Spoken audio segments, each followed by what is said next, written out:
here's what is happening this morning. Mike Evans' agent, Derek Gilmore, released a statement. Rick Stroud, our guy covering all things Buccaneers, he is all over it. And the sides have been trying a long time to get the right deal for Evans, apparently, to finish his career as a Buccaneer. But just days ahead of the start of the season, they're declaring a September 9th deadline, a line in the sand for a new deal or goodbye contract talks.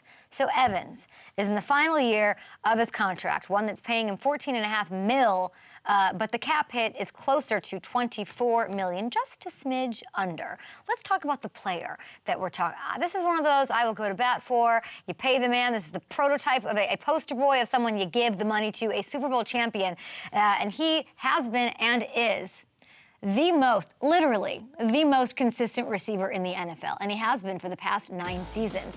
He is over, slow down there, 1,000 yards in every season in his career. He's done it with the likes of Jameis Winston. I mean, he was doing it before his NFL career. He was, doing it for Johnny Manziel and company. He had Josh McCown. He had Mike Glennon. It does not matter. Consistency, people, is the absolute hardest thing to do in the NFL. Year in, year out, season in, season out, revolving door of quarterbacks. Who cares? Not Mike Evans. He is the poster boy. You don't win that Super Bowl without him. And he's a great guy. He's a great guy club. Multi-time Walter Payton Man of the Year nominee. This is the kind of guy you want to pay. He hasn't fallen off. You just checked out the numbers. He is a game changer on a contending team. He will get on some squad for the trade deadline, people, and he will muck up the hairline fracture-thin arguments for and against top teams in the NFL. This news excited me this morning. Him playing in a different uniform excites me. I'm not, Buccaneers fans are not going to like this. Well, then come to a deal. You've been talking about it for 2 years. I just laid out why you should pay him. It's not working. This is one of those potential scale tipping, disrupting the power at the conference top sort of situation. So then you get to the whole, let's do this. Where could he go? Where could he go? Where could he go? What do we do for that? We go to the salary cap. Who's got the money? Who's got the funds? Okay, who can free up? Who can restructure? Who can do this? 10 mil a year, whatever. You saw what the cap hit was, close to 24.